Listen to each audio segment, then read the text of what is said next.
election and increase the majority for the Tories. Are you in favour? No, I don't think that would be the right approach. We were elected with a mandate for 5 years. We've got a huge job ahead of us. This is the difficult part that's just beginning, and I don't think we should be tied down for months, weeks and weeks with an election. Liberal Democrat recovery if there's an election. I think it's not my role to advise the Prime Minister on whether she does or doesn't call an election. OK, we'll leave it there. Thank you both very much indeed. MPs are to discuss scrapping Victorian abortion laws dating back to 1861, which contain criminal sanctions for both women and doctors. Campaigners say current laws mean vulnerable women could end up facing lengthy prison sentences for buying illegal abortion pills online. Sarah Haji-Bagheri reports. You are a moral leper. The world of tomorrow better than the world of today. And we are all united in our belief that that world will be built on the foundations of free trade, partnership, and globalisation. Yet beyond the confines of this hall, those forces for good that we so often take for granted are being called into question.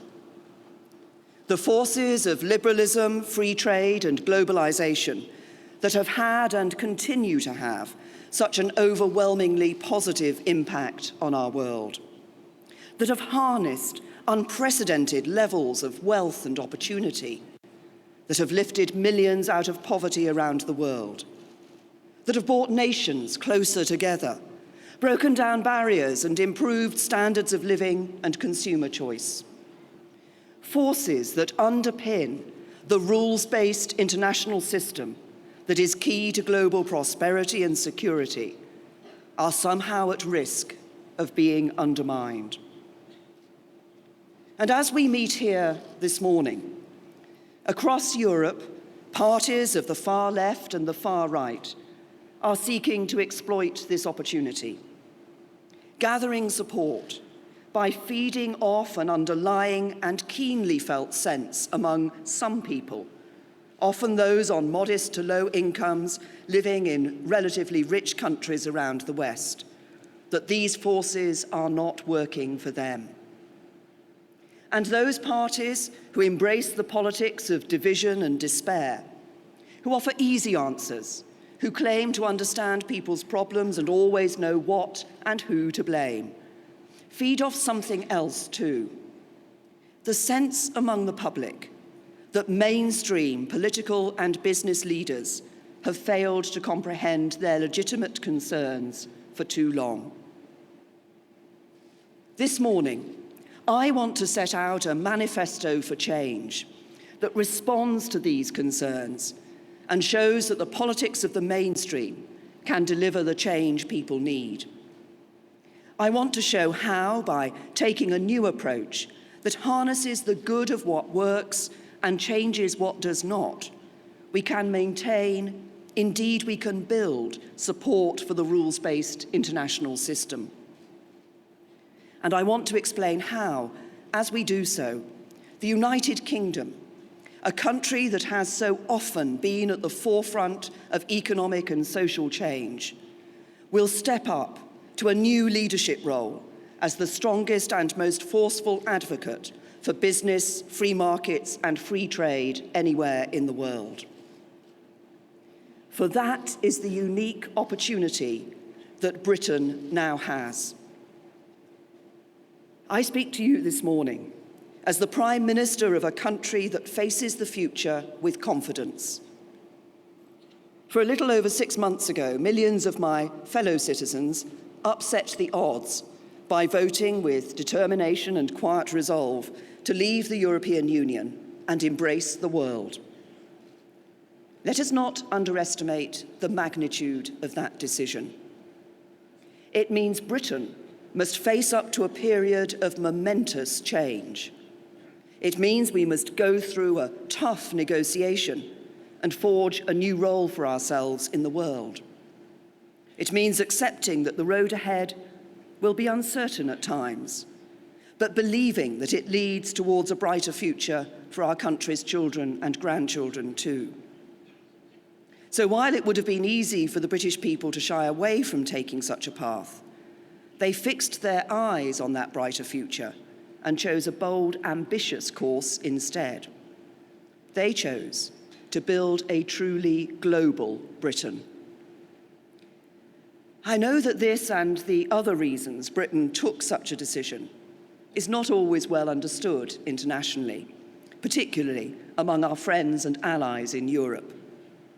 Some of our European partners feel we've turned our back on them, and I know many fear what our decision means for the future of the EU itself.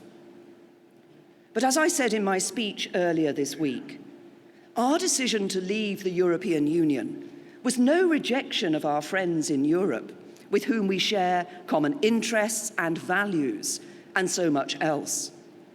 It was no attempt to become more distant from them, or to cease the cooperation that has helped to keep our continent secure and strong.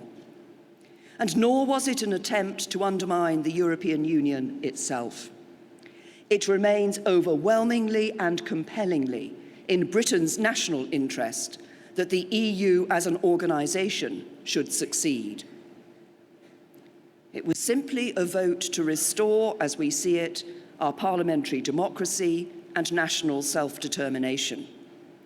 A vote to take control and make decisions for ourselves. And crucially, to become even more global and internationalist in action and in spirit too. Because that is who we are as a nation. Britain's history and culture is profoundly internationalist. We are a European country and proud of our shared European heritage. But we are also a country that has always looked beyond Europe into the wider world. That is why we are among the most racially diverse countries in Europe, one of the most multicultural members of the European Union, and why, whether we're talking about India, Pakistan, Bangladesh, America, Australia, Canada, New Zealand, countries in Africa, Asia, or those that are closer to home in Europe, so many of us have close friends and relatives from across the world. And it is why we are, by instinct, a great global trading nation that seeks to trade with countries not just in Europe, but beyond Europe too. So at the heart of the plan I set out earlier this week is a determination to pursue a bold and ambitious free trade agreement between the UK and the European Union. But more than that, we seek the freedom to strike new trade deals with old friends and new allies right around the world as well. I'm pleased that we've already started discussions on future trade ties with countries like Australia, New Zealand, and India, while countries including China, Brazil, and the Gulf states have already expressed their interest in striking trade deals with us. It is about embracing genuine free trade, because that is the basis of our prosperity, but also the best way to cement the multilateral partnerships and cooperation that help to build a better world. For the challenges we face, like terrorism, climate change, and modern slavery, don't stop at national borders, nor do they stop at the borders of continents. The challenges and opportunities before us require us to look outwards in a spirit of cooperation and partnership. That is why, as I said in my speech on Tuesday, I want the UK to emerge from this period of change as a truly global Britain, the best friend and neighbour to our European partners, but a country that reaches beyond the borders of Europe too, a country that gets out into the world to build relationships with old friends and new allies alike. And that is exactly what we are going to do. We are going to be a confident country that is in control of its own destiny once again. And it is because of that that we will be in a position to act in this global role. Because a country in control of its own destiny is more, not less able to play a full role in underpinning and strengthening the multilateral rules-based system. A global Britain is no less British because we're a hub for foreign investment. Indeed, our biggest manufacturer, Tata, is Indian, and you still can't get more British than a Jaguar or a Land Rover. Britain is no less British because it is home to people from around the world. In fact, we derive so much of our strength from our diversity. We are a multiracial, multi-ethnic, multi-faith democracy, and we're proud of it. And Britain is no less British because we've led the way in multilateral organisations like the UN, NATO, IMF, and the World Bank over many years. Membership of these bodies magnifies all their members' ability to advance the common goods of peace, prosperity, and security. I believe strongly in a rules-based global order. The establishment of the institutions that gave effect to it in the mid-20th century was a crucial foundation for much of the growing peace and prosperity the world has enjoyed since.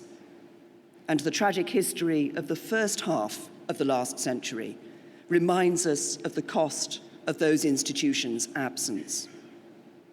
The litany of follies of that time are mistakes that we should never forget and never repeat. So we must uphold the institutions that enable the nations of the world to work together, and we must continue to promote international cooperation wherever we can.